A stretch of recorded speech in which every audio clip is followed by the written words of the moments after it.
Praise the Lord. தேவனுக்கு மகிமை உண்டாவதாக.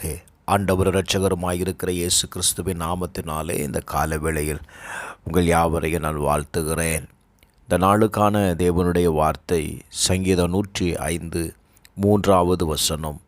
அவருடைய பரிசுத்த நாமத்தை குறித்து மேன்மை பாராட்டுங்கள். கர்த்தரை தேடுகிறவர்களின் இருதயம் மகிழ்வதாக. என கண்பானவர்களே, வேதம் சொல்லுகிறது, கர்த்தரை தேடுகிறவருடைய இருதயம் மகிழ்வதாக என்று எழுதப்பட்டிருக்கிறது. இந்த நாளில் நம்ம ஒரு காரியத்தை செய்வோம். இந்த மாதத்தினுடைய கடைசி நாளில் கடந்து வந்திருக்கிறோம். இந்த கால வேளையில் நாம் கர்த்தரை தேடுகிறவர்களாய் இருப்போம். வேதம் சொல்லுகிறது, சங்கீதம் 9:10 வாசிப்பீர்களே ஆனால், கர்த்தாவே உம்மை தேடுகிறவர்களை நீர் கைவிடுகிறதில்லை. Glory to God. கர்த்தரை தேடுகிறவர்களை அவர் கைவிடுகிறதில்லைங்க. நீதிமொழிகள் 8:17 வாசித்தீங்க அப்படின்னா, அதிகாலையில் என்னை தேடுகிறவர்கள் என்னை கண்டடைகிறார்கள் என்று எழுதப்பட்டிருக்கிறது. எனக்கு அன்பானவர்களே, இந்த கால வேளையில் நாம் கர்த்தரை தேடக்கூடியவர்களாய் இருப்போமா? Glory to God. நீங்கள் கர்த்தரை மாத்திரம் நீங்கள் தேடி பாருங்கள். இதை 105:2 நீங்கள் வாசிக்கும் போது சங்கீதக்காரனாகிய தாவீது சொல்கிற வார்த்தையை கவனிங்க. அவரை பாடி அவரை கீர்த்தனம் பண்ணுங்கள். அவருடைய அதிசயங்களை தியானித்து பேசுங்கள் என்று எழுதப்பட்டிருக்கிறது.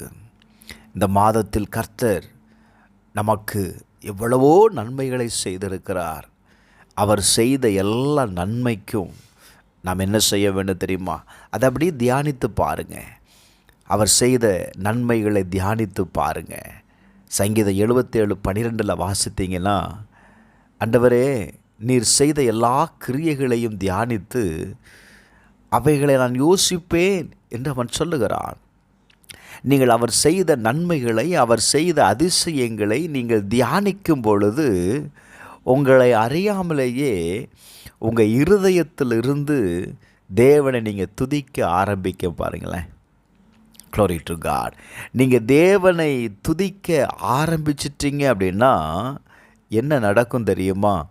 கர்த்தர் அவரை தேடுகிறவர்களை, Glory to God, அவரை தேடுகிற இருதயம் உள்ளவர்களை கர்த்தர் என்ன செய்கிறதா?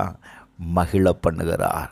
என கண்பானவர்களே, கர்த்தர் இன்றைக்கு உங்களை மகிழ பண்ணுவேன் என்று கர்த்தர் சொல்லுகிறார். நாளைய தினத்தை குறித்து நீங்கள் கவலைப்படாதீர்கள். இந்த நாளில் கர்த்தர் செய்த எல்லா நன்மைக்கும் நீங்கள் ஆண்டவரை துதிங்க பார்க்கலாம்.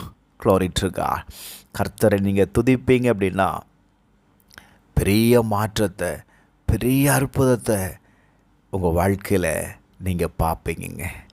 எபேசியர் 5:19 வாசித்து பாருங்கள். சங்கீதங்களினாலும் கீர்த்தனைகளினாலும் ஞான பாட்டுகளினாலும் ஒருவருக்கொருவர் புத்தி சொல்லிக்கொண்டு உங்கள் இருதயத்தில் என்ன செய்யணுமா? கர்த்தரை பாடி கீர்த்தனம் பண்ணுங்க. Glory to God. கர்த்தரை நீங்கள் பாடி துதிக்கும் போது உங்கள் வாழ்க்கையில் உங்களுக்கு முன்பாக இருக்கிற எல்லா தடைகளும் மாறும். Glory to God. உங்களுக்கு முன்பாக இருக்கிற தடைகள் மாறும். கர்த்தர் புதிய வாசல்களை திறக்கிறதை நீங்கள் பார்க்க முடியும்.